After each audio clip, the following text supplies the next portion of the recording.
So, yun guys. May binili na naman ako. Ayan, 27 euro lang yung bili ko. So, ito muna unahin ko kasi kinuha na yung laman. Kinuha na ng ano ko yung laman yan. Portable fan.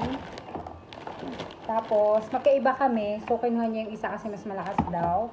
Kasi ito pa yung isa na fan. Nabuksan ko na kasi. Napakita ko lang sa inyo. Ayan. Ito siya. Ayan.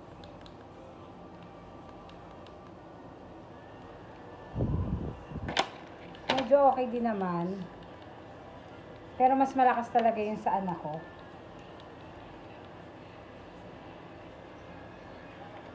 Ayan, pakita ko na lang. So, ayan. Mas malakas pa rin yung sa anak ko. Siyempre, may kasama na siyang cord na ganito. Tsaka yung ano, ayan, nalaglag. Yung tali.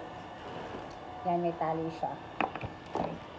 So, ganito na lang muna natin para medyo may hangin dito. Tapos, di ba bumili ako ng mic dati? So, bumili din ako ng cover niya. Cover ng mic, dalawa. Tapos, ano pa ba naman? Ayan. Kasi nawala yung remote ng tripod, bumili ako. Ito siya. Tapos, ayan. Chargeable battery. Yan, meron pa ito pa.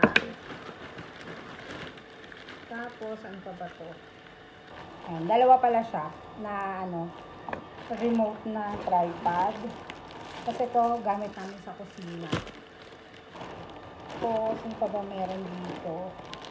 Ito, kasi hindi na kasya yung sa pants. So, yan. Pwede mo siyang extend yung botones. Pag hindi mo na mabotones. Tapos, ano pa bang binili ko dito? So, ito, yung isa.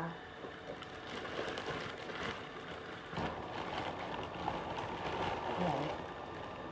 Wala na yung details mo. Wala na. Tapos, ito. Yan. Bumili din ako nito. Dito akin kay Jules. Yan. Kasi gagamitin daw niya sa trabaho kasi sobrang yun siya work. So, ito yung kanya. And may kasama na siyang, syempre may charger yan na naglag. So, may kasama din siyang charger. So, yun lang. Pinakita ko lang sa inyo kung ano naman binili ko sa Temu. So, yun lang guys. Bye!